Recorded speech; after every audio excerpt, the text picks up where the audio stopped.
I never thought I would find myself sharing such a personal and harrowing experience with strangers on the internet, but here I am. My name is Darius, and I was once a passionate soccer player with big dreams and an optimistic outlook on life.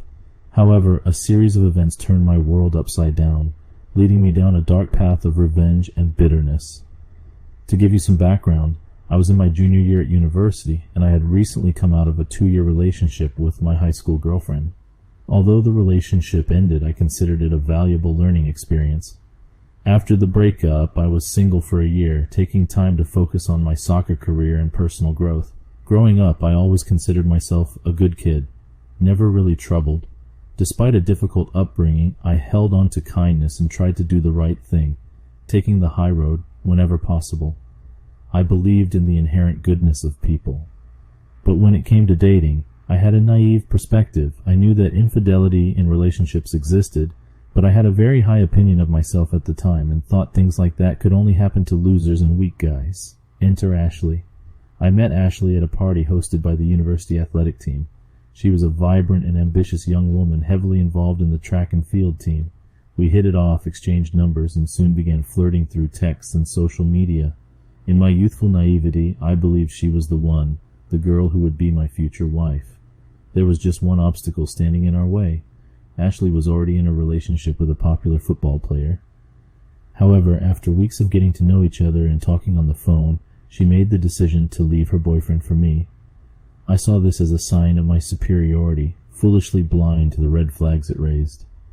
Our relationship progressed rapidly, and I fell deeply in love with Ashley. As time went on, Ashley practically lived with me in my apartment near campus, despite having her own dorm room. My demanding soccer schedule often took me away for days at a time, leaving Ashley alone in my absence. It was the end of the soccer season, and my birthday was coming up, so I decided to throw a party to celebrate. Ashley and I got really drunk that night, and in the heat of the moment, we slept together without using protection. Usually we are careful about using protection, but thanks to the alcohol, we didn't even think about it.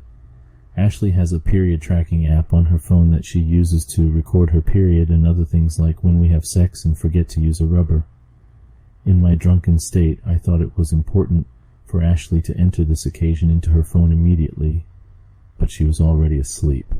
I woke her up and told her to enter the information into the app, but she only got as far as unlocking her phone before she passed out again. I decided to try and figure out how to use the app and saw that there were different color-coded markers that indicate different things on the calendar. Red markers showed when she had her period.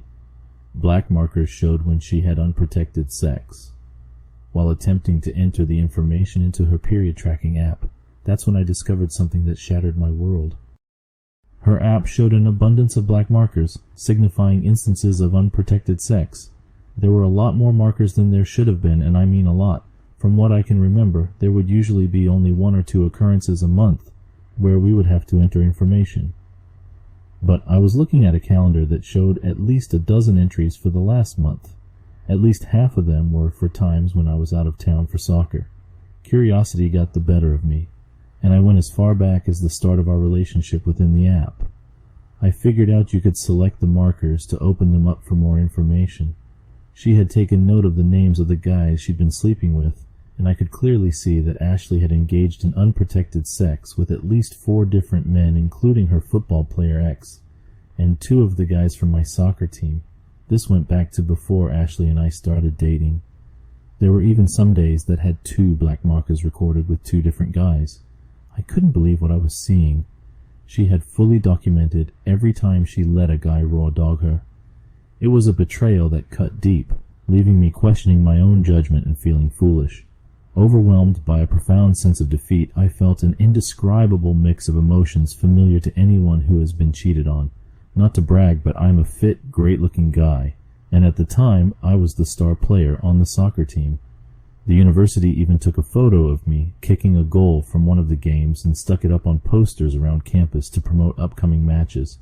During my time at university, I had garnered a lot of attention from girls, and regret consumed me for all the times I'd remained faithful to Ashley when I could have just let loose and had fun.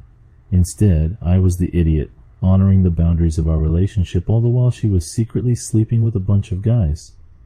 I blamed myself for trusting her so blindly, and the pain and embarrassment gnawed at my core.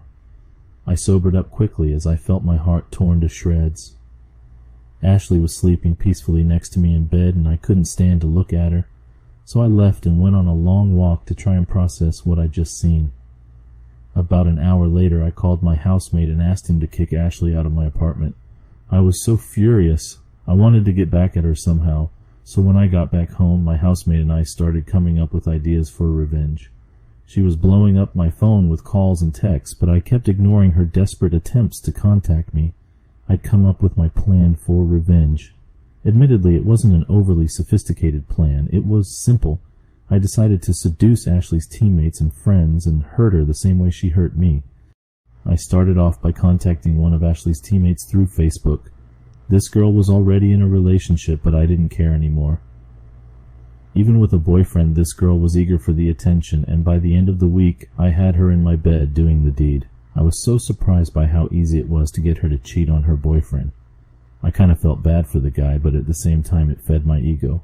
After that, I focused on 2 more girls from Ashley's relay team and managed to sleep with both of them. I started to think that every girl was willing to cheat because one of these 2 had a boyfriend as well. The ease with which I seduced these girls began to change my perspective on relationships. The notion that all women were unfaithful started to take hold, fueling my cynicism and disregard for the emotions of others. In the following weeks, I continued my quest to sleep with as many of Ashley's friends and teammates as possible, all while keeping it a secret. I collected items from the girls as souvenirs, recognizable belongings that Ashley could easily identify as belonging to her friends. Ashley had left a few things at my place. I had been ignoring all her calls and texts the entire time, but when she turned up at my door to demand I return her stuff, I couldn't ignore her anymore. I told her to wait and close the door on her. I'd already packed her belongings in a box, but before I brought it out, I dropped all my souvenirs inside. I taped the lid closed, thinking she'd probably wait until she got home to open it. When I gave her the box, she tried to talk to me about our relationship and beg for forgiveness, but I just shut the door on her face. I could hear her crying as she left to go home. I knew exactly when she opened the box because I got a call from her. This time I answered so I could hear her reaction to having all these other girls' stuff mixed in with hers. She was sobbing uncontrollably. It sounded like that half-crying, half-mumbling thing people do when they are hysterical. She wasn't even angry, just desperately begging me to talk to her. I just smiled and basked in the glory of hearing her hurt. After that, she lashed out and turned on her own friends. When she confronted them, they must have all realized I'd been sleeping with all of them. The 2 girls with boyfriends got dumped, and the infighting that ensued within the track and field team led to their downfall, and I reveled in the success of my revenge. In the end, my revenge brought about the suffering I desired for Ashley, and I admit, it brought me a sense of satisfaction to watch her world implode. The transformation I underwent during this process has left me changed, perhaps for the worse. That single act of betrayal and the subsequent revenge have reshaped my character, leaving me with a more cynical outlook on life. However, I do recognize the potential consequences of such a path. Revenge, while satisfying in the moment, can perpetuate a cycle of pain and inflict collateral damage. It's important to take my story as a cautionary example, emphasizing the need for introspection and healing. Rather than relying on revenge, it's crucial to find healthier ways to cope with heartbreak and betrayal, ensuring that we preserve the best parts of ourselves.